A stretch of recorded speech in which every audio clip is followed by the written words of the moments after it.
Oke, kita mulai ya. Jadi pertemuan kedua untuk kuliah metode penelitian DSE ya. Kita mulai dulu dengan definisi penelitian ya. Nah, jadi ini adalah penelitian ya. Jadi ada perbedaan antara metode dan metodologi ya dalam suatu penelitian. Metode itu merupakan suatu langkah-langkah ya. Jadi di sini secara teori ya dijelaskan bahwa metode itu adalah proses yang sistematik ya untuk mencapai hasil dari input yang dimiliki saat ini. Nah, metode itu terdiri dari dua, bisa teknik, cara ya atau langkah-langkah, dan yang kedua itu adalah strategi ya untuk mencapai tujuan. Jadi itu adalah metode.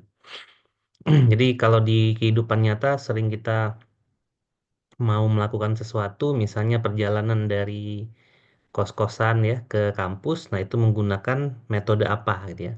Nah, metode itu bisa jadi strategi ya atau langkah. Jadi misalnya pertama naik angkot dulu gitu ya, habis itu turun di mana, kemudian naik ojek, turun di mana sampai ke kampus gitu ya. Dan metode itu berarti ada awal ya dan ada akhir. Nah, akhir itu berarti ada tujuan. Jadi kalau kita punya problem, punya masalah, kemudian tujuan kita adalah untuk mengatasi masalah itu ya. Nah, dari masalah hingga ke tujuan tuh di tengahnya tuh ada metode gitu ya. Ada langkah-langkahnya.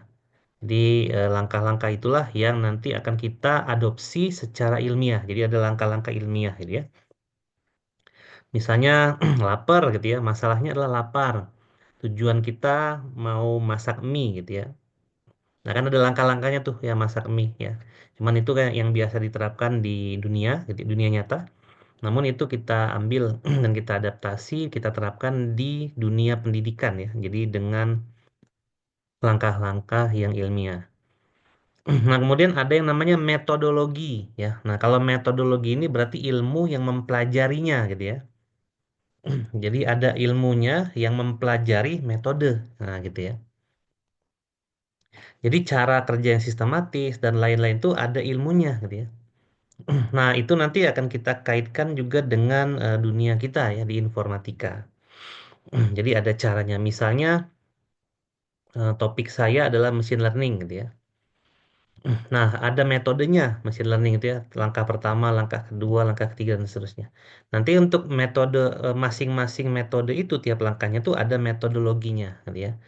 Ada ilmunya gitu ya. Yang misalnya langkah pertama itu secara keilmuan ngapain gitu ya.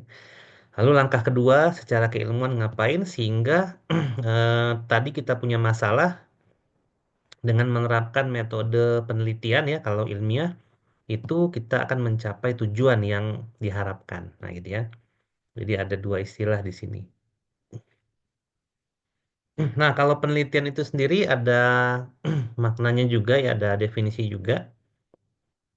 Penelitian itu diadaptasi dari bahasa Inggris ya, research atau research dari bahasa Perancis, di mana itu berarti mengulang gitu ya.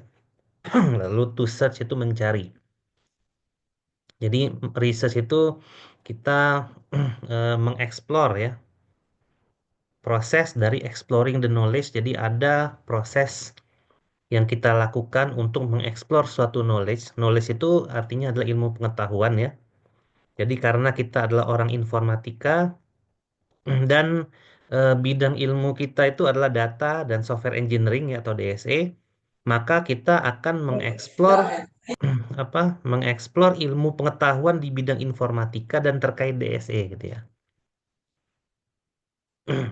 Nah, di situ yang kita lakukan adalah mengeksplor itu, lalu mempelajari dan eh, sesuatu yang baru di bidang itu, gitu ya. Jadi kita memperdalam dan mempelajari sesuatu yang baru di bidang itu, dan kita membuat knowledge baru terhadap bidang itu, di mana semua orang itu tidak tahu sebelumnya. Berarti yang kita lakukan itu adalah yang orang lain tidak pernah lakukan. Nah, gitu ya. Jadi misalnya kita di DSE nih, Data dan Software Engineering.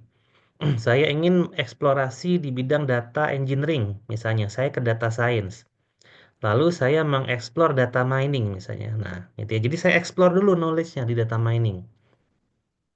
Kita tahu data mining itu ada klasifikasi, klaster, dan asosiasi, misalnya gitu ya.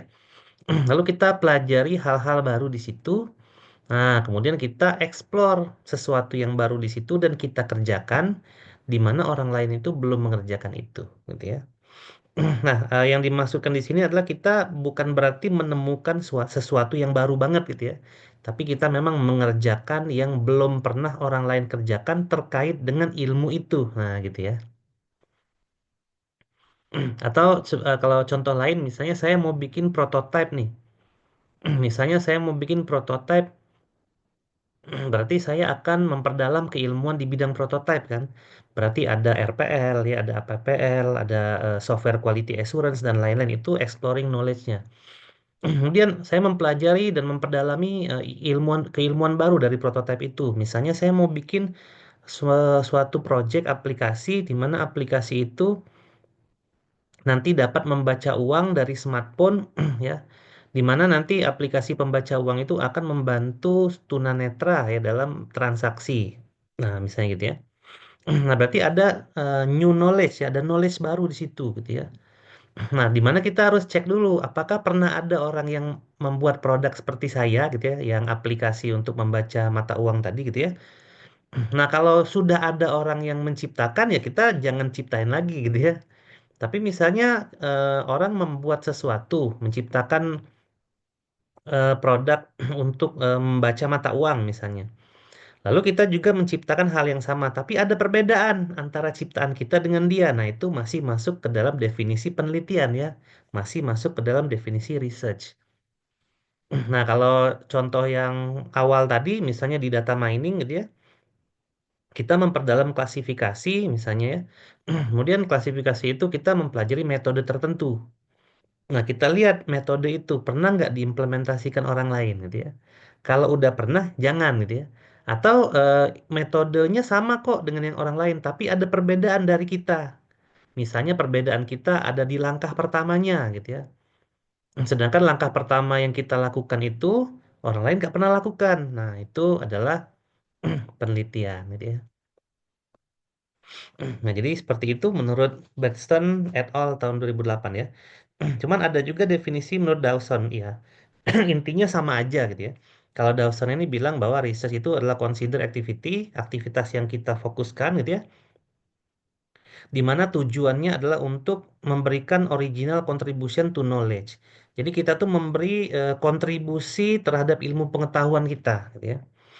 Nah, karena kita berada di informatika gitu ya, dan ilmu pengetahuan kita itu adalah data dan software engineering, maka begitu kita melaksanakan penelitian, ya, hasil daripada penelitian kita itu memberikan kontribusi original punya kita sendiri terhadap ilmu pengetahuan itu.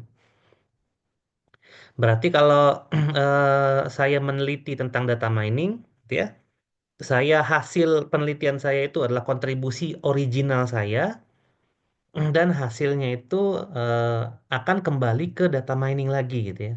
Artinya nanti ada suatu percobaan, ada suatu eksperimen yang terkait data mining yang nanti akan memperkaya keilmuan itu. Nah, gitu ya. Itu adalah definisi penelitian. Jadi kurang lebih mereka sejalan ya terhadap definisi penelitian itu. Nah, yang harus digarisbawahi kalau dari Dawson ya, bahwa penelitian itu adalah original contribution to knowledge gitu ya.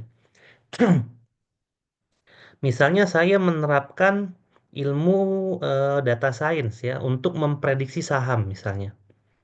Nah, knowledge saya itu bukan sahamnya karena saham itu bukan knowledge-nya di bidang informatika atau DSE gitu ya. Misal saya menggunakan metode random forest untuk memprediksi saham. Nah, fokus kita itu bukan sahamnya karena saham itu bukan knowledge-nya kita ya, tapi knowledge-nya orang di bidang keilmuan lain. Justru fokus utama kita adalah contribution to knowledge adalah metode random forest-nya, gitu ya. Kalau saya misalnya membangun produk menggunakan AI tadi ya, menggunakan AI untuk membaca mata uang, Maka yang saya fokuskan itu bukan tunanetranya gitu ya, tapi fokus saya itu adalah aplikasi pembaca mata uang menggunakan metode AI tertentu. Nah, gitu ya. Jadi kita harus cari yang mana yang informatikanya. Dan kita akan eksplor di bidang itu dan kemudian itulah yang menjadi kontribusi kita bagi ilmu pengetahuan di bidang yang kita ambil gitu ya. Bukan pada kasus tunanetranya dan bukan juga pada kasus saham tadi gitu ya. Nah, jadi ini adalah beberapa definisi lain, tapi ini beberapa definisi yang menguatkan sebenarnya dari definisi yang tadi. Jadi di sini ada beberapa definisi ilmiah.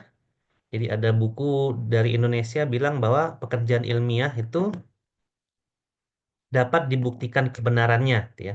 Dapat dibuktikan kebenaran itu artinya kita tidak menerawang ya. Jadi kita memang benar-benar melakukan suatu penelitian yang nyata, bisa kita buktikan kebenarannya dengan menggunakan sains, gitu ya, dengan menggunakan ilmu pengetahuan. Jadi tidak menggunakan ilmu agama, gitu ya, tidak menggunakan ilmu apapun ya di luar ilmu pengetahuan, gitu ya, di luar sains, gitu ya. Yang bermaksud mengungkap rahasia ilmu secara objektif. Secara objektif itu berarti bisa diukur, gitu ya.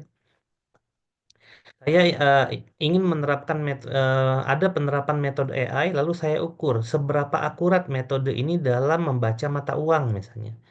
Nah, itu kan ada langkah-langkahnya, gitu ya, ada algoritmanya, ada teknik-tekniknya, ada macam-macamnya, gitu ya. Dan itu bisa saya ukur dengan pendekatan statistik, misalnya dengan matematik dan seterusnya, gitu ya. Lalu dilengkapi dengan bukti-bukti yang lengkap dan kokoh. Bukti yang dimaksud itu adalah bukti ilmiah ya. Misalnya kita baca jurnal ilmiah, kita baca buku gitu ya. Nah, dari situ. Gitu ya. Jadi seperti itu adalah definisi penelitian. Lalu dikuatkan lagi di Kuhn sama Lakatos ini bilang kegiatan yang berkontribusi untuk memahami fenomena. Dan Lady Anne Ormond ini bilang bahwa proses sistematik dalam mengumpulkan dan menganalisa informasi dari fenomena tentang hal yang menarik atau terkait. Lalu yang berikutnya, ada juga dari buku yang dari bahasa Indonesia kita ambil ya, merupakan proses untuk memecahkan masalah yang dilakukan secara logis ya. Logis itu berarti sesuai akal gitu ya. Lalu sistematik, ya sistematik itu berarti ada langkah-langkahnya dan langkah-langkah itu harus kita lakukan dengan benar gitu ya, agar hasilnya benar gitu ya. Lalu empirik, empirik itu secara nyata, jadi dapat dibuktikan dengan nyata gitu ya, dalam mencari kebenaran ilmiah. Jadi kita akan mencari eh, apa ya, mengungkap suatu misteri ilmiah gitu ya, dalam bidang keilmuan kita gitu ya. Nah, jadi kita punya kesimpulan bahwa penelitian itu adalah kegiatan ilmiah, gitu ya, dapat dibuktikan kebenarannya, di mana kita lakukan secara sistematis, lalu ada bukti-bukti untuk memberikan solusi dari permasalahan yang ada, gitu ya. Nah, permasalahan pun adalah permasalahan ilmiah, gitu ya. Jadi bukan permasalahan saham, gitu ya, atau bukan permasalahan tunanetra, bukan, gitu ya. Tapi permasalahannya adalah permasalahan ilmiah di bidang yang kita akan terjun di dalamnya. Nah, oleh karena itulah biasanya penelitian ini tidak boleh ikut-ikutan, gitu ya. Nah, setiap orang memiliki apa namanya, keahlian dan keinginan mereka di bidang yang masing-masing gitu ya. Jadi jangan ikut-ikutan ya. Jadi kalau kita ingin melakukan penelitian, jangan ikut-ikutan yang lain karena kita memiliki pengetahuan yang terbatas ya dan interest yang berbeda-beda. Nah, untuk itulah kita perlu memilih dengan cermat ya penelitian seperti apa yang akan kita lakukan, lalu bidang keilmuan apa yang kita harus kita harus eksplorasi gitu ya knowledge-nya, lalu kita akan berkontribusi apa gitu ya terhadap bidang keilmuan tersebut. Nah, karena kita adalah informatika dan kita adalah DSE, maka kita harus mencari gitu ya di antara itu mana bidang yang kita inginkan. Nah, cara mencari bidang itu gampang ya. Jadi kalau selama ini kita belajar di kuliah ya, Ada mata kuliah data mining, ada mata kuliah software quality assurance, ini yang DSE ya. Ada mata kuliah AI, AI ya. Ada mata kuliah jaminan kualitas, udah tadi. Ada mata kuliah implementasi perangkat lunak ya, dan lain-lain. Nah, kita mau fokus ke mata kuliah apa gitu ya. Jadi cara memilih knowledge itu kita bisa memulai dari mata kuliah yang kita kuasai.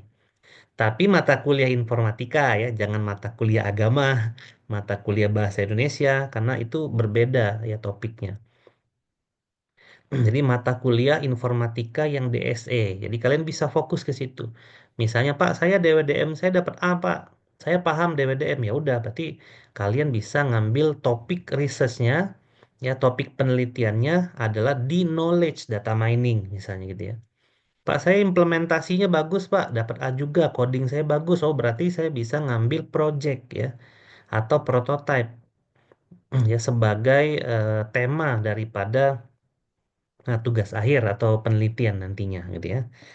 Jadi tiap orang harus bisa mendapatkan dan mencari mereka itu sukanya apa. Atau ada juga Pak, saya sukanya keamanan perangkat lunak Pak. Oh ya udah, keamanan perangkat lunak berarti menjadi tema ya dalam research ya, dalam studi yang akan teman-teman lakukan di tugas akhir nanti. Atau di penelitian secara umum ya. Jadi ini penelitian dengan tugas akhir ini sebenarnya 1 banding 1 ya. Jadi sama aja. Karena memang target daripada mahasiswa sarjana itu adalah melakukan penelitian ilmiah gitu ya, minimal satu, gitu ya, di mana diwujudkan di tugas akhir. Nah, baik dari yang kita terangkan tadi, maka di sini ada juga yang apa? Ada juga ciri-ciri dari penelitian ilmiah. Jadi penelitian ilmiah itu punya ciri-cirinya. Dan setiap peneliti, jadi kalau kita berbicara tentang peneliti di kampus ya, itu berarti ada mahasiswa dan dosen ya. Jadi dosen itu adalah peneliti, mahasiswa pun adalah peneliti juga ya. Nah, ciri-ciri penelitian ilmiah itu yang pertama sistematis. Tadi sistematis itu adalah dia memiliki langkah-langkah dan setiap langkah harus dieksekusi dengan benar agar hasil yang dikeluarkan pun menjadi benar ya dan dapat dipercaya kebenarannya. Nah, jadi kalau ada langkah-langkah yang kita lakukan udah salah dan kita mendapatkan hasil itu kita bisa apa simpulkan bahwa hasilnya itu tidak benar gitu ya. Itu adalah ciri-ciri penelitian ilmiah. Jadi kalau kalian mau masak mie ya, ini kalau kita ngomongin ini aja ya, sistematika masak mie, sistematis juga tapi nggak ilmiah misalnya. Kalian masak mie, lalu langkah-langkahnya ada yang salah nih gitu ya. Mau masak mie goreng tapi setelah kalian masak Indomie, air Indominya tidak ditiriskan gitu ya, tidak dikeringkan. Terus tiba-tiba jadi mie-nya. Itu kita bisa bilang bahwa ini bukan mie goreng gitu ya. Karena mie goreng itu langkah-langkahnya jelas. Pertama, kedua, ketiga, keempat ya. Karena dia ngomongin sistematis tadi ya. Jadi sistematis itu langkah-langkahnya ada dan kita eksekusi secara tahap demi tahap. Tapi itu harus benar. Nah, itu sistematis. Yang kedua itu logik ya. Sesuai dengan logika. Dan logikanya logika sarjana ya. Karena penelitian S1 logikanya berarti logika sarjana. Jadi jangan logika SD, logika SMP lagi ya karena udah sarjana. Kemudian tiga objektif. Objektif itu bukan berdasarkan kepentingan. Jadi bukan berdasarkan saya ingin meneliti itu jangan gitu ya. Jadi peneliti itu bukan inginnya dia gitu ya. Tapi kita apa berfokus ke ilmu pengetahuan dulu. Ilmu pengetahuan ini ada banyak nih. Yang sudah ada apa? Nah, maka saya akan meneliti yang belum ada gitu ya. Jadi itu adalah objektif. Bukan saya inginnya apa, bukan ya. Jadi dimulai dari pengetahuan, diakhiri oleh pengetahuan nantinya. Jadi dari pengetahuan kembali lagi ke pengetahuan. Itu penelitian ya. Bukan dari saya kembali ke saya, bukan. Atau bukan dari saya kembali ke pengetahuan, bukan ya. Tapi dari ilmu pengetahuan, misalnya tadi dari data mining ya, kita lakukan penelitian di bidang data mining untuk siapa? Untuk dikembalikan lagi ke ilmu itu. Gitu ya. Jadi ilmu itu makin luas, makin kaya dengan adanya kontribusi kita. Nah, gitu ya. Objektif. Kemudian yang keempat adalah rasional ya. Rasional berarti kita melakukan penelitian menggunakan akal pikiran dan ilmu pengetahuan yang sudah ada ya, dibekali oleh itu. Lalu empirik, empirik itu bisa diukur ya, sesuai fakta. Nah, itu bisa diukur. Jadi misalnya kalau kita berbicara tentang mayoritas masyarakat Indonesia tidak senang membaca misalnya. Nah, kalau kita hanya sampai situ kalimatnya, ya, saya punya kalimat nih ya. Mayoritas masyarakat Indonesia tidak senang membaca. Kalau saya hanya sampai kalimatnya di situ, maka itu statement pribadi saya gitu ya. Berarti dia tidak objektif dan tidak bisa diukur gitu ya, tidak empirik. Tapi kalau saya bilang gini, 80% masyarakat Indonesia tidak suka membaca berdasarkan hasil survei oleh lembaga statistika misalnya. Negara, misalnya lembaga statistika negara.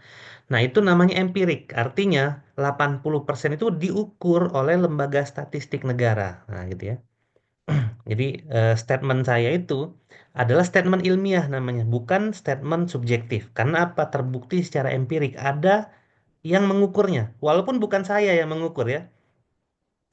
Orang lain yang mengukur, tapi orang lain mengukurnya jelas ya dengan alat ukur yang tersedia, lalu saya mengutip. Nah, itu ya. Nah, kutipan itu artinya adalah ilmiah, gitu ya. Nah, yang dilakukan oleh lembaga statistika itu adalah penelitian ilmiah. Jadi penelitian ilmiah itu saya kutip, gitu ya. Saya kutip. Dan itulah yang dinamakan dengan empirik. Lalu ada reduktif, ya. Reduktif itu berarti dia berlakunya global, gitu ya. Misalnya kita ngomongin data mining, yang melakukan penelitian itu adalah orang Indonesia. Karena tadi dari pengetahuan kembali ke pengetahuan, maka itu berlaku global gitu ya. Walaupun yang melakukan orang Indonesia, tapi hasilnya itu bisa diterapkan juga di negara lain ya. Negara lain pun bisa memanfaatkan hasil dari penelitian dari orang Indonesia itu, gitu ya. Kemudian yang tujuh replicable. Replicable ini berarti orang lain pun bisa meneliti sama dengan apa yang kita lakukan. Itu replicable. Jadi kalau saya menelitinya begini, terus keluar hasilnya, hasilnya itu kontribusinya ke ilmu pengetahuan di bidang informatika misalnya. Lalu kalau orang lain pengen membuktikan apa yang saya lakukan itu benar, itu bisa mereka lakukan lagi gitu ya. Tapi hitungannya mereka bukan meneliti lagi, tapi mereka membuktikan. Kalau kita meneliti, karena ada hasil yang kita sumbangkan ke ilmu pengetahuan. Kalau orang lain yang ngerjain mirip dengan yang kita lakukan atau sama persis yang kita lakukan, maka mereka itu ingin membuktikan kebenaran, gitu ya. Membuktikan kebenaran bukan penelitian, ya, dia hanya membuktikan saja, gitu ya. Jadi ciri-ciri penelitian ilmiah itu bisa dibuktikan kebenarannya, ya artinya bisa direplikasi, bisa dilakukan ulang, gitu ya, oleh orang lain. Dan yang terakhir itu berlaku universal ya, tadi ya kaitannya dengan reduktif ya. Jadi apa yang terjadi di sini, hasilnya itu didapatkan dari sini, itu berlakunya universal untuk orang-orang yang di bidang keilmuan itu, gitu ya. Kalau di luar keilmuan itu mungkin dia tidak terlalu relevan ya, kecuali memang dia ambil hasilnya, gitu ya. Dia ambil hasilnya lalu dia terapkan di penelitian dia. Nah, itu juga bisa dilakukan, gitu ya. Nah, jadi di sini dilengkapi lagi dengan definisi penelitian ilmiah ya. Jadi penelitian ilmiah itu adalah penelitian yang metodenya ilmiah. Nah, kalau metode kita udah bisa lihat di atas gitu ya. Ada yang disebut dengan metode dan metodologi. Artinya sistematiknya ilmiah, pembuktiannya ilmiah, semuanya ilmiah gitu ya. Nah, di sini ciri-ciri lainnya adalah kebenarannya diperoleh melalui kebenaran ilmiah ya. Kebenaran ilmiah itu ada logika deduktif dan induktif. Nanti kita akan jelaskan di bawah gitu ya. Kalau deduktif itu sifatnya rasional, induktif itu sifatnya empirik ya, dapat dibuktikan. Kalau empirik itu dibuktikan dengan suatu eksperimen ya. Kalau rasional itu dibuktikan oleh akal gitu ya. Nah, kalau informatika itu lebih ke deduktif induktif ya, gabungan. Jadi di akal bisa diterima dan secara eksperimen pun hasilnya diterima gitu ya. Jadi ada dua kalau informatika. Nah, jadi kalau di sini ada induktif ya. Induktif itu sifatnya khusus, kesimpulannya umum. Misalnya saya ngomongin masalah ini aja lah ya, yang dari contoh ya. Prediksi penyakit diabetes pada rumah sakit XYZ. Artinya mau apapun rumah sakitnya gitu ya. Kesimpulan dari penelitian ini berlaku gitu ya. Selama dia ngomongin diabetes gitu ya. Jadi kalau saya meneliti prediksi penyakit diabetes pada rumah sakit XYZ menggunakan metode machine learning misalnya, ya. Nah, hasil penelitian saya mau dipakai di rumah sakit XYZ, di rumah sakit mana gitu ya, terserah rumah sakit mana. Nah, itu sama aja hasilnya. Makanya sifatnya khusus. Jadi misalnya kita cuma ngambil datanya di rumah sakit ini aja, tapi kesimpulan yang kita hasilkan itu umum. Ya, induktif ya. Lalu kalau deduktif kebalik ya, pernyataannya umum, tapi kesimpulannya khusus. Nah, contohnya ini. Pengukuran teknologi informasi pada PT XYZ menggunakan McCall's Quality gitu ya. Ilmu Michael's Quality itu ilmu umum gitu ya, tapi kesimpulannya itu hanya berlaku di PT XYZ saja, nah gitu ya. Di PT lain sama nggak? Bisa jadi beda, gitu ya. Itu namanya logika deduktif. Nah, kalau informatika tadi kita bisa induktif, bisa deduktif, atau biasanya keduanya ya. Jadi kita tuh logikanya induktif deduktif, gitu ya. Nanti akan dijelaskan lagi di bawah ya. Nah, apa yang dimaksud dengan yang bukan penelitian? Nah, yang bukan penelitian itu pertama, kalau kita ngumpulin informasi aja. Misalnya kita baca buku gitu ya, lalu baca majalah, kemudian kita baca paper, kemudian kita lakukan apa? Kita kutip ya, seperti saya mengutip tadi ya, 80% orang Indonesia tidak suka membaca berdasarkan survei statistik dari Badan Pusat Statistik Negara misalnya. Nah, itu bukan penelitian namanya, saya mengutip aja. Ya. Atau saya dapatkan sumber yang lain ternyata mayoritas orang di dunia itu memang tidak suka membaca gitu ya. Sumbernya dari A, dari B, dari C, dari D dan seterusnya itu namanya summarization atau saya menyimpulkan. Nah, kalau menyimpulkan itu berarti dia bukan meneliti, hanya menyimpulkan saja karena dia nggak ngelakuin apapun ya, dia cuma baca, baca, baca, disimpulin udah gitu ya. Kemudian kalau kita melakukan sesuatu gitu ya, tapi yang kita lakukan tuh tidak ada kontribusinya untuk ilmu pengetahuannya. Nah, itu berarti bukan penelitian. Ya, kita melakukan sesuatu, tapi yang kita lakukan itu ternyata orang lain pernah melakukan. Itu bukan penelitian juga, gitu ya. Kemudian kalau kita cuman bikin perangkat lunak aja, ya, tanpa ada ilmu pengetahuannya, gitu ya. Nah, itu bukan penelitian, tapi lebih ke project. Project ini definisinya adalah project pembangunan perangkat lunak, gitu ya. Sama yang seperti teman-teman lakukan saat kerja praktek nantinya, dan sama yang teman-teman lakukan seperti membuat tugas besar di mata kuliah tertentu yang kaitannya dengan produk, gitu ya. Itu bukan penelitian, bukan penelitian ilmiah ya. Kemudian apabila yang kita lakukan itu kontribusinya ke masyarakat, itu juga bukan penelitian ilmiah. Misalnya saya melakukan penggalian sumur untuk mengatasi kekeringan di desa gitu ya. Nah, berarti kan sumur itu kan mengatasi masalah kekeringan di suatu desa. Itu bukan penelitian ilmiah namanya. Itu berarti kontribusi ke masyarakat gitu ya. Nah, itu bukan penelitian ilmiah. Jadi penelitian ilmiah itu yang berpengaruh bagi ilmu pengetahuannya gitu ya. Bukan pada kontribusi kita ke masyarakat. Jadi itu bukan penelitian. Nah, kemudian kita belajar juga etika dari peneliti ya. Jadi ini juga penting ya dalam definisi penelitian bahwa peneliti itu ternyata boleh salah. Peneliti itu boleh salah. Misalnya saya melakukan hipotesa nih. Kalau saya menggunakan data pasien yang mengidap penyakit kanker misalnya. Lalu saya coba untuk melakukan prediksi, itu saya baca jurnal gitu ya. Lalu saya simpulkan bahwa untuk memprediksi kanker ini bisa menggunakan metode random forest misalnya, salah satu metode di machine learning.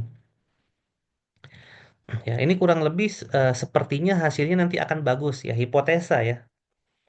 Nah, kemudian saya coba nih, ternyata hasilnya jelek gitu ya. Itu boleh nggak masalah ya. Jadi salah hipotesa nggak apa-apa gitu ya. Salah analisis juga nggak apa-apa, salah pengujian dan hipotesis itu nggak apa-apa juga ya. Jadi peneliti boleh salah, tapi peneliti itu nggak boleh bohong ya. Dia tidak boleh bohong atau menipu. Misalnya dia menipu yang tadinya waktu dia eksperimenkan ternyata hasilnya jelek, dirubah hasilnya jadi bagus gitu ya. Yang tadi misalnya akurasinya 50% dijadiin 100% sama dia. Nah, itu nggak boleh gitu ya. Jadi peneliti itu tidak boleh mempermainkan hasil gitu ya. atau mempermainkan data itu nggak boleh. Datanya dimanipulasi misalnya. Saya ngambil dikatakan di situ bahwa saya mengambil data pasien kanker di rumah sakit XYZ misalnya. Tapi datanya saya manipulasi tuh gitu ya, biar hasilnya bagus. Nah itu nggak boleh gitu ya. Jadi etika peneliti itu yang pertama peneliti boleh salah dan yang kedua peneliti tidak boleh berbohong ya atau menipu. Nah, ini tujuan dasar penelitian, jadi basic daripada tujuannya. Yang pertama adalah memecahkan problem yang dihadapi. Problem yang dimaksud itu adalah problem di bidang ilmu pengetahuannya ya, bukan menggali sumur tadi ya untuk masyarakat, bukan gitu. Tapi dari ilmu pengetahuan itu kita cari problemnya apa gitu ya. Misalnya dalam suatu metode, ternyata metode ini kalau datanya begini, hasilnya jelek. Biar hasilnya bagus, saya tambahkan apa gitu ya di metode ini sehingga secara hipotesa hasilnya bagus. Pas saya coba, saya eksperimenkan ternyata bagus gitu ya. Nah, itu memecahkan masalah namanya. Atau pas saya coba ternyata hasilnya jelek. Ya udah kita simpulkan aja bahwa hipotesa saya salah, udah selesai gitu ya. Tapi mengambil hipotesa itu ya memang harus banyak baca. Ya kita harus memperdalam dulu keilmuan kita. Kalau tadi saya mau prediksi penyakit kanker menggunakan teknik machine learning, berarti ilmu yang saya harus punya itu lah machine learning ya. Ilmunya data mining, ya harus paham beberapa teknik-teknik perhitungan, evaluasi dan lain-lain gitu ya. Termasuk pun saya juga harus paham kanker itu apa, atribut yang dipakai apa, statistik datanya apa, itu harus paham juga gitu ya. Sehingga nanti kita berusaha untuk memperkecil kesalahan kita dalam mengambil hipotesa, gitu ya. Dan kesalahan hipotesa itu biasanya bukan hal konyol ya, bukan hal yang saya tidak tahu itu bukan gitu ya. Kalau yang tidak diketahui itu bukan ilmu dasar itu mungkin masih bisa dimaklumkan. Tapi kalau yang tidak kita ketahui itu adalah dasar dari ilmu itu, nah itu nggak boleh tuh. Misal kita penelitiannya di bidang data mining, tapi saya tidak paham apa itu klasifikasi. Tapi metode yang saya pakai itu adalah random forest, di mana kita tahu random forest itu adalah bagian dari klasifikasi. Nah, itu nggak bisa tuh hipotesanya diterima kalau dia salah gitu ya. Atau saya meneliti untuk membuat untuk membuat program ya, meneliti membuat aplikasi untuk tunanetra tadi. Tapi saya nggak bisa coding, nah itu juga sama gitu ya. Itu tidak bisa diterima hipotesanya gitu ya. Nah, kemudian tujuan dasar penelitian berikutnya adalah tiga ya. Jadi ada menguji metode, menguji teori atau menguji metode. Yang kedua, mengembangkan teori atau mengembangkan metode. Lalu yang ketiga itu menemukan teori atau menemukan metode. Nah, untuk tujuan ini ada tiga, tapi untuk S1 itu cukup hanya menguji saja, gitu ya. Jadi ada metode, misalnya kayak random forest tadi ya, itu metode yang sudah ada. Itu kita S1 itu hanya cukup menguji metode atau menguji teori aja. Kalau S2 itu nanti akan mengembangkan metode atau teori. Kalau S3 itu nanti akan menemukan teori atau metode baru. Jadi sebenarnya untuk sarjana yang meneliti nantinya, di mana penelitian itu nanti diimplementasikan di tugas akhir, tugasnya itu sederhana ya, cuman menguji saja. Ada metodenya, sudah tahu kenapa metode ini bagus, itu ya kita lakukan hipotesa, lah kita pakai aja metodenya gitu ya. Teknik-tekniknya kita pakai aja cukup gitu ya. Itu adalah S1 gitu ya. Jadi S1 itu adalah penelitian yang kontribusinya nggak terlalu besar ya, tapi cukup untuk level sarjana. Jadi kalau kalian nanti akan meneliti ya di TA1 atau untuk nanti mata kuliah Medpen ini nggak usah terlalu rumit ya dalam memikirkan penelitian, hanya cukup menguji metode aja. Cukup menggunakan metode yang sudah ada aja, tapi tetap ya metode yang kita pakai itu bukan metode yang terlalu jadul tadi ya. Bukan metode yang diulang-ulang terus, bukan gitu ya. Tapi metode yang kita pakai itu yang nanti eksekusinya itu bisa berbeda dari orang lain gitu ya. Nah, ini adalah tahapan umum dalam kita meneliti. Jadi kita mulai dari apa yang pernah dilakukan orang lain dulu gitu ya. Orang lain tuh pernah meneliti apa yang mereka pernah lakukan, hasilnya apa gitu ya. Kemudian dari situ ada masalah nih, masalah itu kita tangkap dari penelitian terdahulu gitu ya. Jadi kalau saya ingin memecahkan masalah tentang apa tadi, random forest misalnya. Kita baca dulu penelitian tentang random forest tuh. Orang lain pernah ngapain aja ke random forest. Oh, random forest pernah dipakai untuk kanker. Random forest juga pernah dipakai untuk prediksi hujan. Random forest pernah dipakai buat apa? Kita pelajari dulu tuh random forest tuh gitu ya. Kita tahu dulu random forest tuh langkah-langkahnya ngapain. Pertama gini, kedua gini, ketiga. Kita tahu dulu tuh. Kemudian kita baca lagi, ternyata random forest tuh ada masalah di tahap ketiga misalnya. Nah, kenapa masalahnya ini? Ya. Nah, itu kita turunkan di sini. Dia. Nah, dari masalah itulah kita bikin penelitian. Dan itu juga akan menggunakan penelitian terdahulu juga untuk referensinya, gitu ya. Nah, penelitian itu nanti kita akan lakukan dua tahap. Yang pertama proposal, yang kedua implementasi. Makanya di Unjani ini TA1 dibagi dua ya. TA itu ada TA1, TA2. TA1 itu proposal, TA2 itu implementasinya, gitu ya. Dan kemudian akan menghasilkan solusi ya atau kebenaran ilmiah dari masalah ya. Masalah ini dari penelitian terdahulu. Penelitian terdahulu ini terkait dengan topik ya atau tema. Jadi kalau tema kita data mining, maka solusinya adalah data mining. Tema kita adalah prototype ya, maka solusinya adalah prototype. Nanti ke rekayasa perangkat lunak biasanya, gitu ya. Karena kita DSE ya. Nah, di sini ada beberapa klasifikasi penelitian ya. Yang pertama ada dari sisi pendekatan. Jadi penelitian itu ada pendekatan yang namanya kuantitatif dan ada yang namanya pendekatan kualitatif ya. Kuantitatif itu biasanya kita menggunakan angka-angka ya dalam melakukan penelitian. Nah, kalau informatika itu lebih ke kuantitatif ya karena kita akan melakukan angka-angka gitu ya. Kita akan menguji dengan uji statistik ya kebanyakan. Kalau kualitatif ini biasanya penelitian di bidang sosial ya yang berdasarkan logika ya, logika. Kita tidak membuktikan menggunakan angka-angka.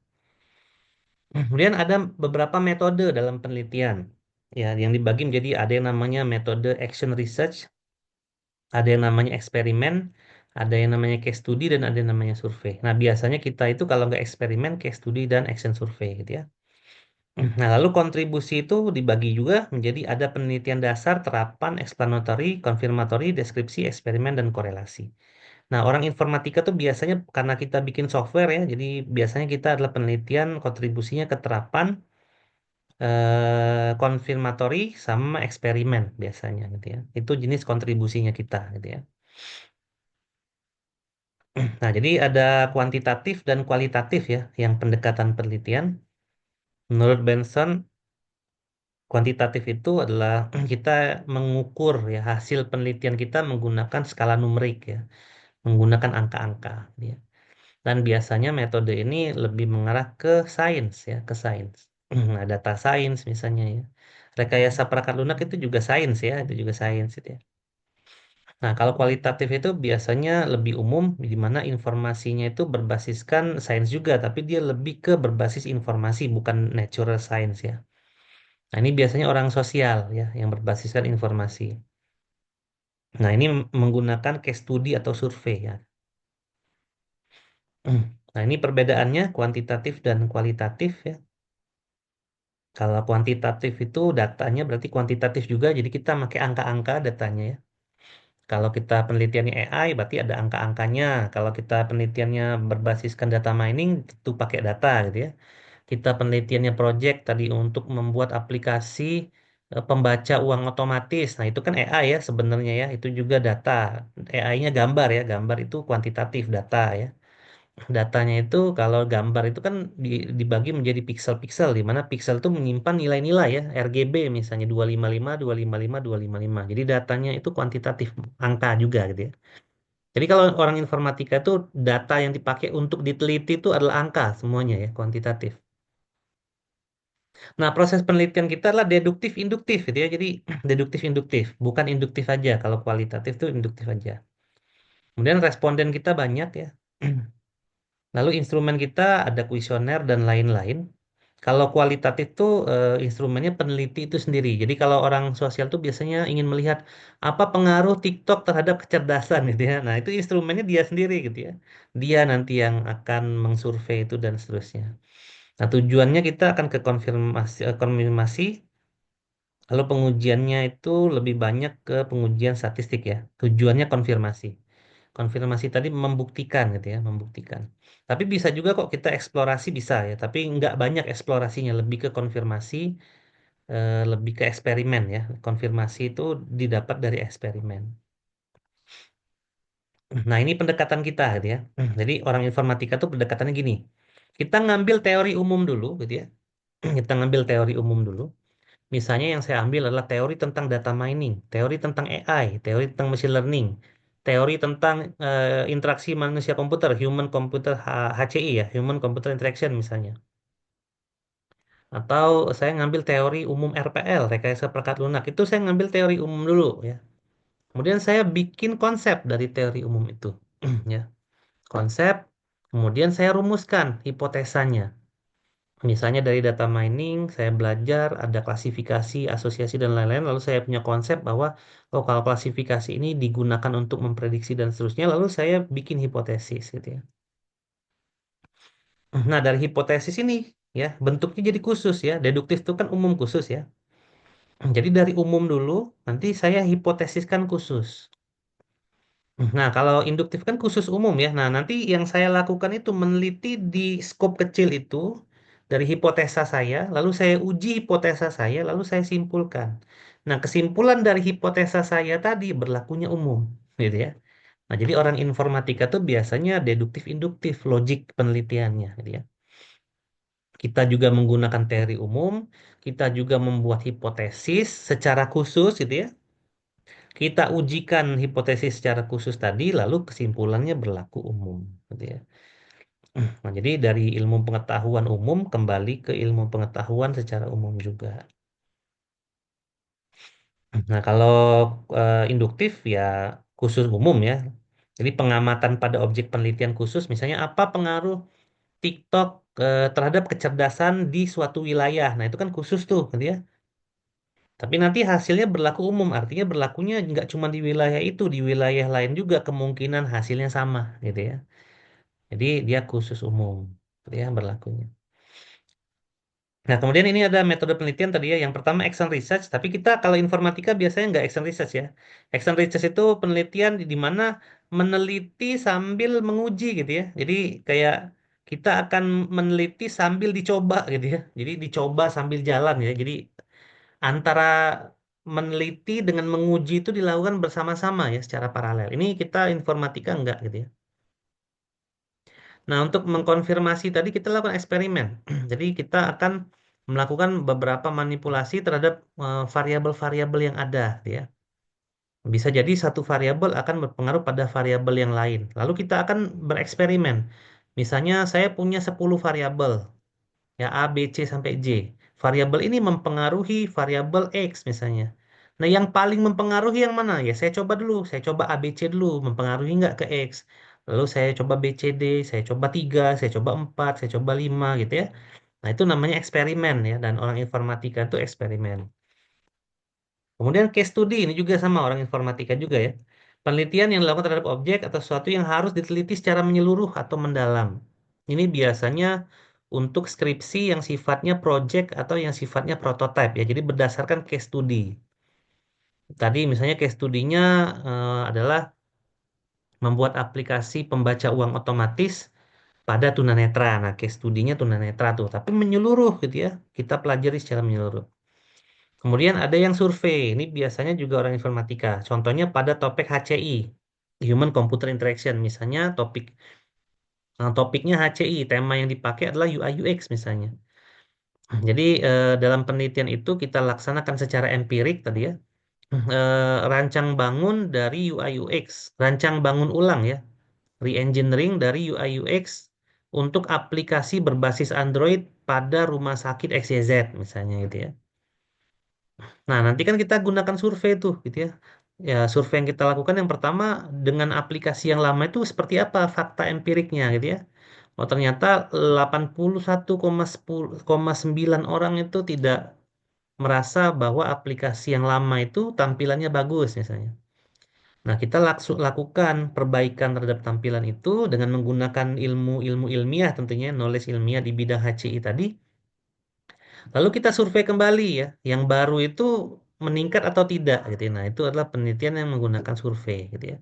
Nah, survei kita juga perlu menggambarkan apa yang namanya populasi, apa yang namanya sampel gitu ya, dan pengambilan sampel dari populasi serta definisi sampel dan definisi populasi itu juga harus benar. Ya, misalnya pengguna aplikasi itu adalah orang Unjani gitu ya. Di Unjani itu penggunanya adalah dosen. Kita tahu dosen di Unjani itu ada 800 orang. Lalu kita ambil sampel. Nah, ngambil sampel itu dari 800 kita ambil berapa gitu ya. Nah, itu harus menggunakan kaidah ilmiah juga. Nggak boleh terserah kita. Misalnya saya ngambil 10 aja lah. Saya kasih survei ke dosen yang saya kenal doang. Nah, itu tidak berlaku nanti hasilnya gitu ya. Hasilnya itu nanti dari khusus nggak jadi umum. Akhirnya ke khusus lagi karena hanya dosen itu aja gitu ya.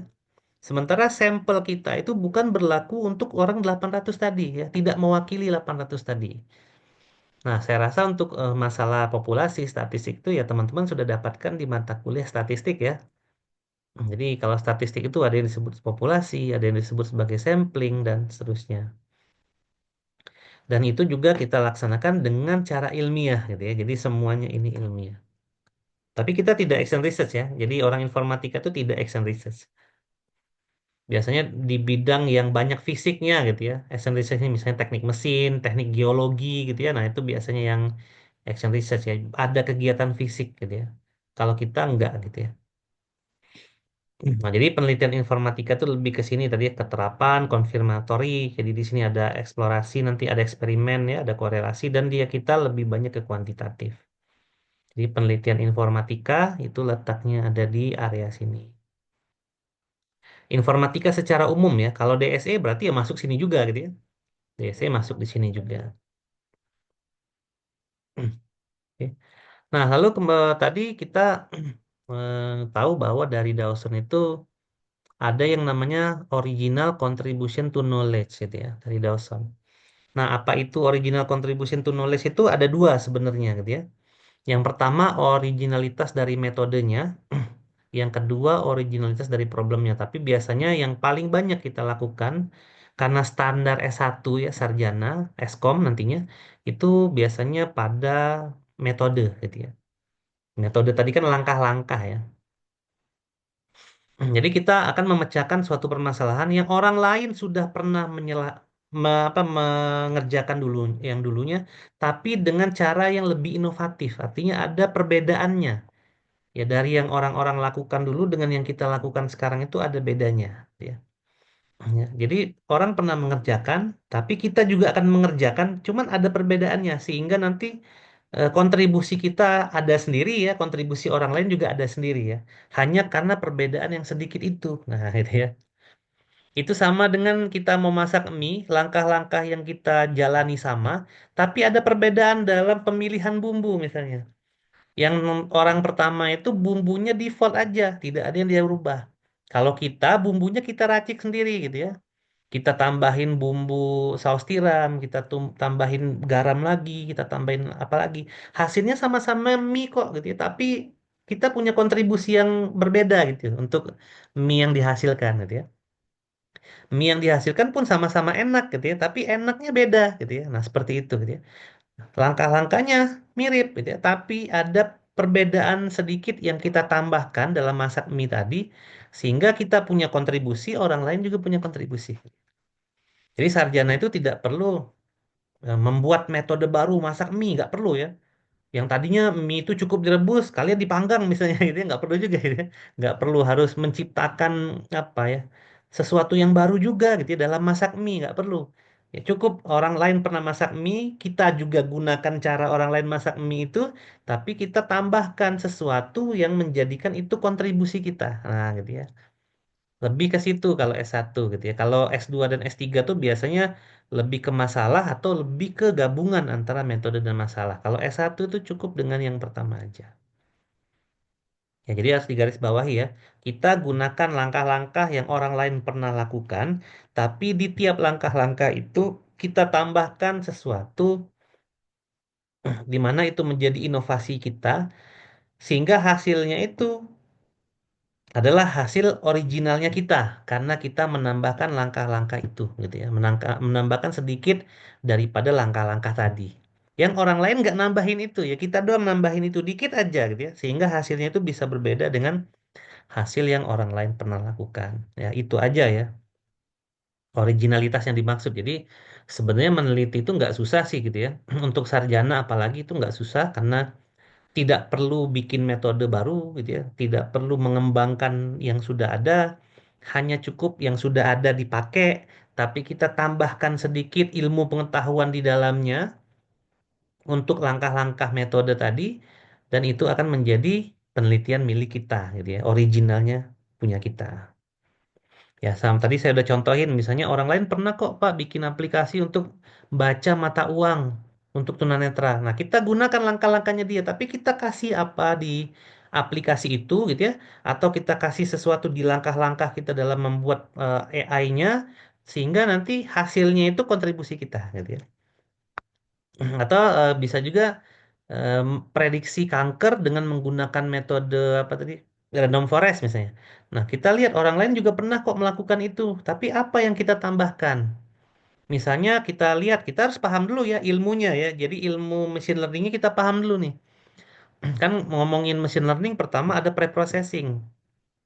Nah, orang lain pakai random forest untuk kanker, dia menggunakan preprocessing apa? Oh, dia tidak menggunakan preprocessing misalnya. Saya tambahkan metode preprocessing gitu ya. Nah, tapi harus ada alasan juga kenapa saya menambahkan itu, dan alasannya itu harus ilmiah tadi ya. Dengan menambahkan metode preprocessing X, maka gitu ya.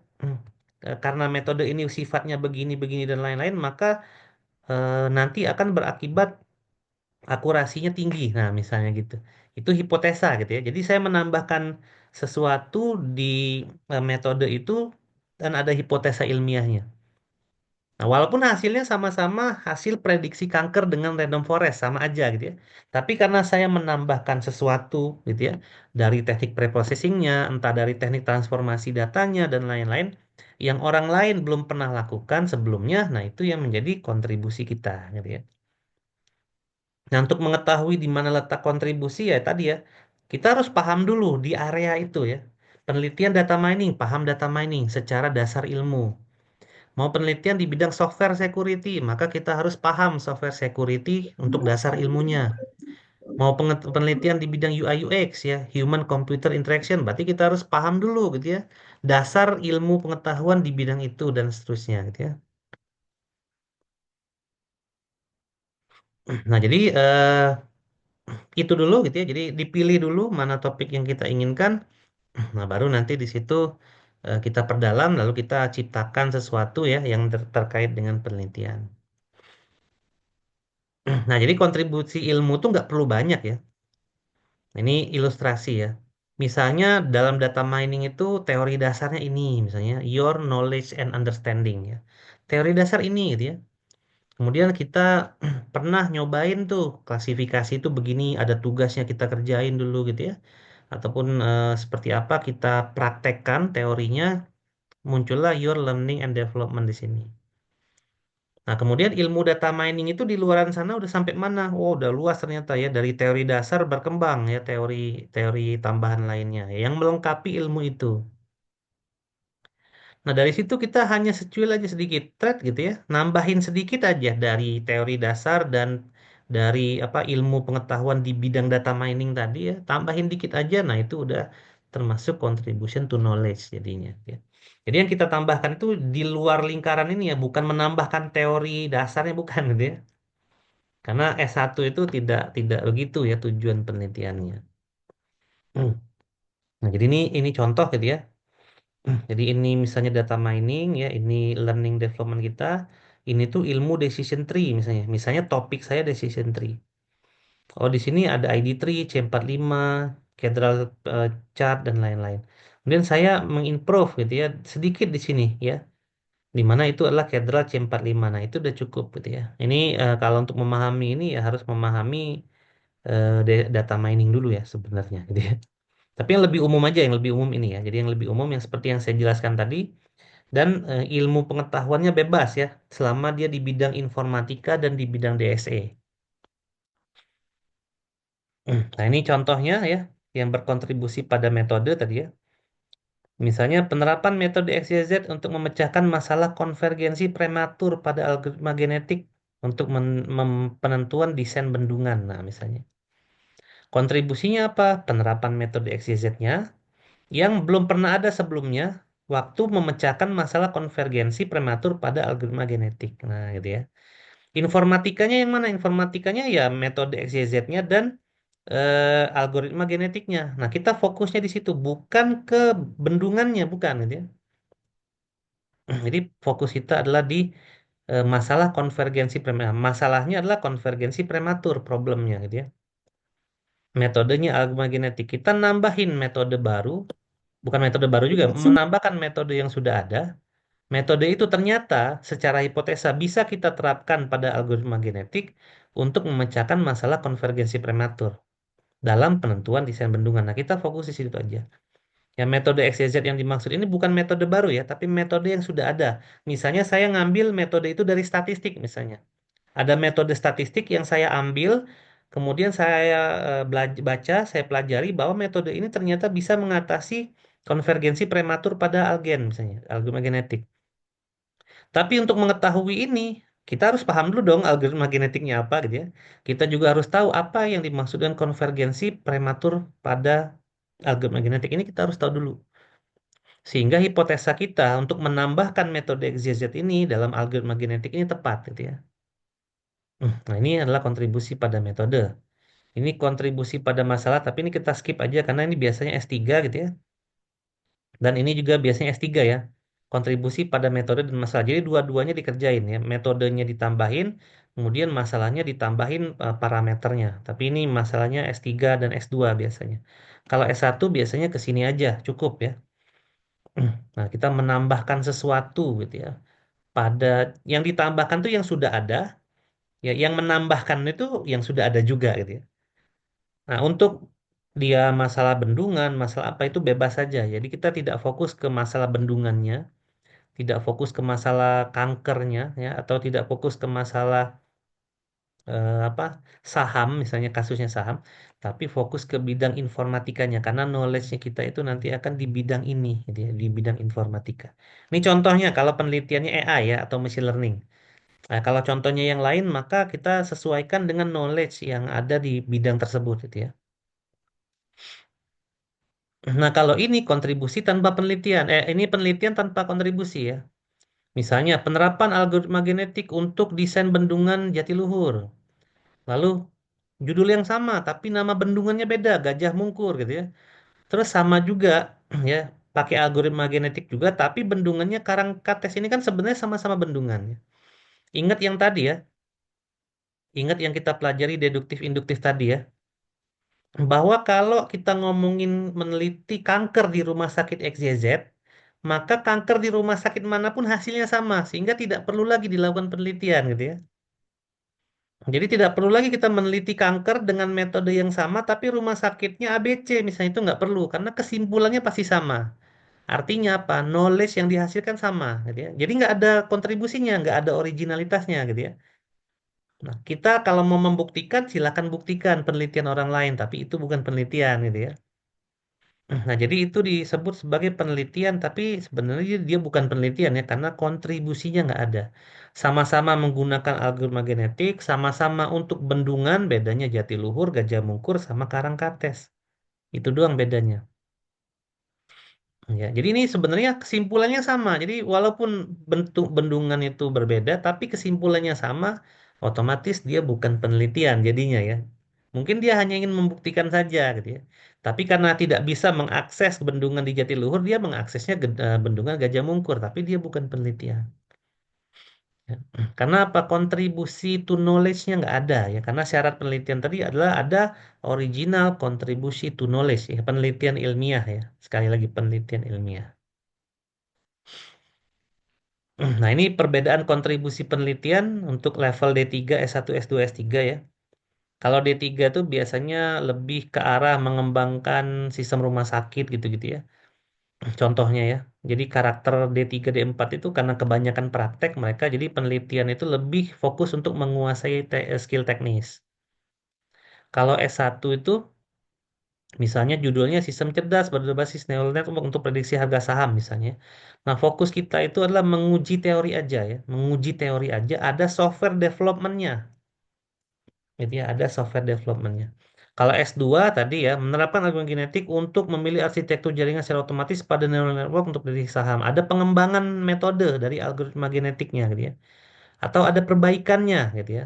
Nah, itu adalah S2. Kalau S3 itu berarti penerapan algoritma XYZ. Algoritma XYZ ini adalah algoritma baru yang kita ciptakan. Nah, itu adalah S3 gitu ya. Nah, S1 itu gampang ya, hanya menguji teori aja dan ada software development-nya, udah gitu ya untuk S1. Jadi tidak perlu mengembangkan suatu teori atau metode, tidak perlu juga menciptakan metode baru gitu ya. Jadi kita cukup belajar aja ya. Kita mau ya yang paling penting itu kita menguasai medan gitu ya. Kita menguasai topik. Ya, mengetahui topik tadi ya sudah saya jelaskan ya. Bahwa kita cari mata kuliah di informatika atau di bidang DSE apa yang kita kuasai. Nah, kita kuasai dulu topiknya ya, medannya kita kuasai dulu. Baru kita akan tahu nanti, oh berarti ada teori barunya nih. Kita baca paper penelitian, teori barunya tahun berapa? Tahun 2024 misalnya gitu ya. Nah, coba kita pakai teori baru ini untuk kasus apa? Kasus prediksi kanker kah? Ramalan cuaca kah? Itu bebas saja gitu ya. Kita cek lagi, pernah nggak orang melakukan itu? Nggak, pernah misalnya. Kalau pernah kita cari lagi kontribusinya. Saya pakai metodenya masih sama, saya pakai kasusnya tetap kanker, tapi saya tambahin apa nih ya? Nah, terus saya cek lagi di internet, ada nggak orang yang pernah ngerjain? Kalau orang nggak pernah ngerjain, maka itu adalah suatu penelitian gitu ya. Penelitian ilmiah ya. Nah, ini adalah kode etik ya seorang peneliti. Kalau tadi adalah sifat seorang peneliti, kalau ini kode etiknya.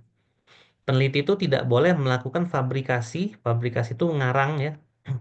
Ngarang data, ngarang eksperimen, atau semuanya ngarang gitu ya. Fabrikasi itu berarti kita mengenerate tidak berdasarkan fakta. Ya ngarang, nggak boleh gitu ya. Integritas peneliti.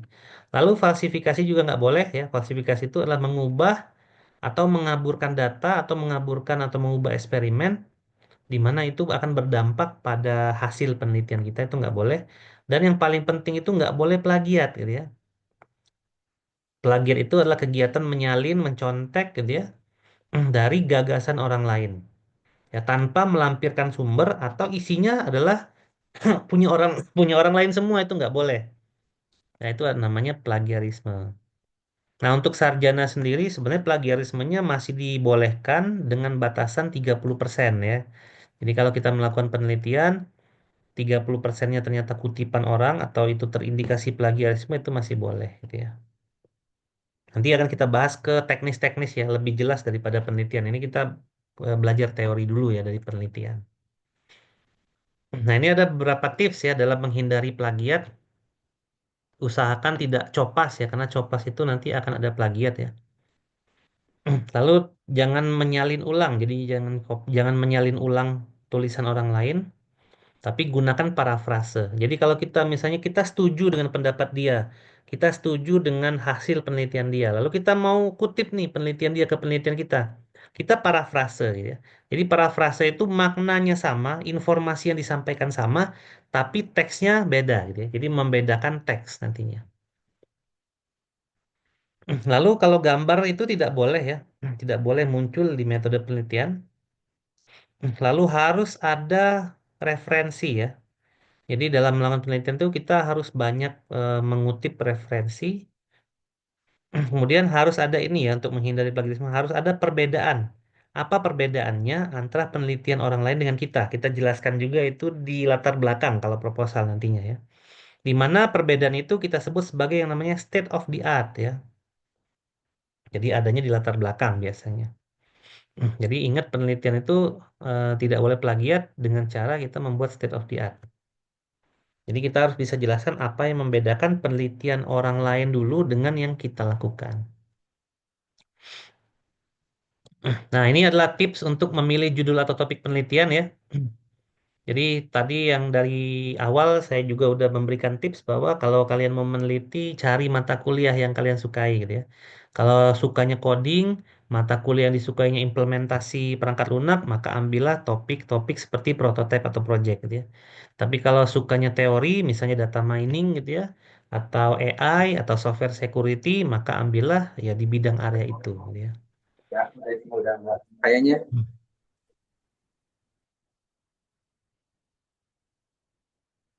Nah, di sini untuk memilih topik penelitian ada 3 langkah ya.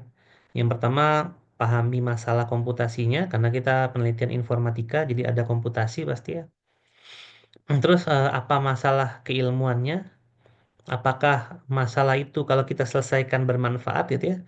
Apakah yang kita lakukan itu cukup kompleks dan layak untuk diselesaikan dalam 4 bulan? Karena implementasi dari skripsi itu adalah di TA2 ya. TA2 itu kan 1 semester ya. 1 semester itu jangan dipahami 6 bulan ya, karena efektif 1 semester itu adalah 4 bulan saja. Itu yang pertama. Lalu yang kedua, kita harus memahami teknik yang kita pakai. Misalnya kita menggunakan random forest tadi, kita pahami dulu random forest itu. Tapi kalau sekarang random forest kayaknya udah nggak bisa ya, karena batas metode yang kita harus pakai itu adalah 10 tahun terakhir ya. Random forest itu udah dari tahun 2001, jadi nggak bisa dipakai lagi sekarang. Mungkin yang sekarang tuh bisa pakai cat boost ya, bisa kayak pakai extreme gradient boosting untuk yang decision tree ya. Jadi pakai metode yang terbaru. Nah, pahami metode yang digunakan, apakah sesuai dengan problemnya tadi gitu ya. Terus apakah perlu dikombinasikan metode gitu ya dengan metode yang lain? Misalnya tahap pertama saya pakai metode A, tahap kedua metode B, tahap ketiga baru pakai random forest misalnya gitu ya. Apakah perlu dikombinasikan? Terus apa keunggulannya dan kenapa kita pilih metode itu? Nah, itu juga harus ada penjelasan ilmiahnya. Oh, ternyata metode ini bagus kalau kita berhadapan dengan data yang seperti ini. Nah, kebetulan data kita seperti ini, maka itu menguatkan pemilihan metode kita, gitu ya. Terus ataukah layak atau tidak? Nah, kelayakan ini biasanya dilihat dari metode 10 tahun terakhir tadi ya. Kalau metodenya udah terlalu jadul, ya tidak layak gitu ya untuk diterapkan ulang. Lalu yang ketiga masalah originalitasnya gitu ya. Cek penelitian terdahulu gitu ya. Dari apa yang pernah orang lain kerjakan dulu, kira-kira kalian mau ngusulin apa nih gitu ya untuk mengatasi problem yang terjadi pada orang-orang terdahulu gitu ya. Nah, terus kalau ada penelitian yang akan kita replikasi ya, terus kita harus mencari apa sebenarnya pembeda antara penelitian orang lain dengan penelitian kita gitu ya. Nah, itu masalah originalitas dan kebaruan. Jadi ini adalah beberapa tips ya dalam pemilihan topik penelitian. Nah, bagaimana cara kita melakukan penelitian? Yang pertama pasti literatur review dulu ya. Literatur review itu kita banyak baca. Jadi misalnya topik saya itu implementasi perangkat lunak, Pak. Saya mau bikin prototipe mengatasi masalah disabil apa tunanetra tuh gitu ya. Kemudian saya akan menggunakan AI di dalamnya. Nah, saya pelajari AI-nya gitu ya. Saya pelajari AI-nya. Saya paham dulu AI itu apa. Lalu saya baca penelitian tentang AI gitu ya, tentang metode AI. Jadi saya banyak baca literatur review itu, saya banyak baca penelitian yang pernah dilakukan orang terdahulu. Ya, jadi pertama kali untuk melakukan penelitian itu kita cari literatur review dulu, lalu kita cari tema tadi ya, dari tips yang tadi kita cari tema, lalu kita buat latar belakangnya ya di bidang informatika tentunya, cari metodenya, bikin proposal, terus kita implementasikan proposal tadi, kita analisis hasilnya, bikin kesimpulan dan kita lakukan publikasi ilmiah nanti di tugas akhir 2 gitu ya. Jadi untuk pertama kali ngapain nih kalau kita mau meneliti? Literatur review dulu. Jadi kalian harus banyak baca, misalnya data mining, banyak baca teori dasar data mining, banyak baca penelitian di bidang data mining ya.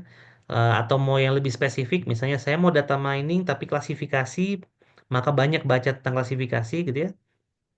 Saya penelitiannya di bidang HCI, tapi UI UX, terus teknik yang dipakai itu user center design, misalnya banyak pelajari tentang itu, banyak baca dari penelitian ilmiah tentang itu ya, sehingga nanti begitu kalian akan memulai penelitian, kalian tuh sudah punya dasar yang kuat ya untuk bidang keilmuan itu gitu ya.